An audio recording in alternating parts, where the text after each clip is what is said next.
Muscular डिस्ट्रॉफीग्रस्त मुलांसाठी सरकारचा पाठपुरावा.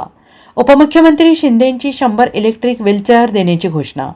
मस्क्युलर डिस्ट्रॉफी हा दुर्मिळ आजार असला तरी या मुलांची इच्छाशक्ती अत्यंत प्रबळ आहे. त्यांच्या विल पॉवरमुळे आपण सर्वांनी त्यांच्या पाठीशी उभे राहिले पाहिजे असे प्रतिपादन करत या आजारावर लस उपलब्ध व्हावी म्हणून राज्य सरकार केंद्र सरकारकडे पाठपुरावा करणार असल्याची ग्वाही उपमुख्यमंत्री एकनाथ शिंदे यांनी दिली. स्वर्गीय गंगूबाई शिंदे सभागृहात आयोजित मस्क्युलर डिस्ट्रॉफीग्रस्त आणि गरजू रुग्णांसाठी इलेक्ट्रिक व्हीलचेअर आणि वॅटमेड बायपॅप मशीन वितरण कार्यक्रमात ते बोलत होते. यावेळी शिवसेना वैद्यकीय मदत कक्षाचे प्रमुख मंगेश चिवटे, डॉक्टर मंगेश पेडामकर, हरिश्चंद्र सावंत हे देखील उपस्थित होते. या कार्यक्रमाचे आयोजन शिवसेना वैद्यकीय मदत कक्ष आणि श्रीकांत शिंदे फाउंडेशन यांच्या मदतीने करण्यात आले.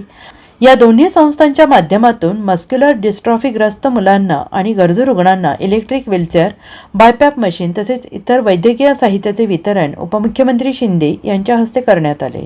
या कार्यक्रमादरम्यान उपमुख्यमंत्र्यांनी तात्काळ 100 अतिरिक्त इलेक्ट्रिक व्हीलचेअर देण्याची घोषणा केली. तसेच गरजू रुग्णांसाठी ऑक्सिजन कॉन्सन्ट्रेटर आणि पोर्टेबल व्हेंटिलेशन उपकरणे उपलब्ध करून देण्याची तयारी व्यक्त केली.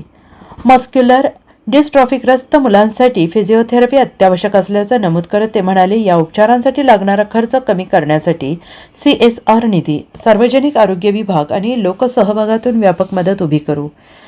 शासनाच्या माध्यमातून सार्वजनिक वाहतूक व्यवस्थेत विशेष सुविधा उपलब्ध करून देण्याचा उपक्रम हाती घेत असल्याचं शिंदे यांनी म्हटलं आहे. ST, मेट्रो, मोनो यांच्यासह सार्वजनिक वाहतुकीत या मुलांच्या प्रवासासाठी अनुकूल सुविधा निर्माण केल्या जातील असं त्यांनी स्पष्ट केलं आहे. याशिवाय थेरपी सेंटर सुरू करण्याबाबत प्रस्ताव पुढे सरकला असून लवकरच त्यावर कार्यवाही केली जाईल असंही उपमुख्यमंत्र्यांनी सांगितलं आहे. Bureau report, SBN Marathi, Thane.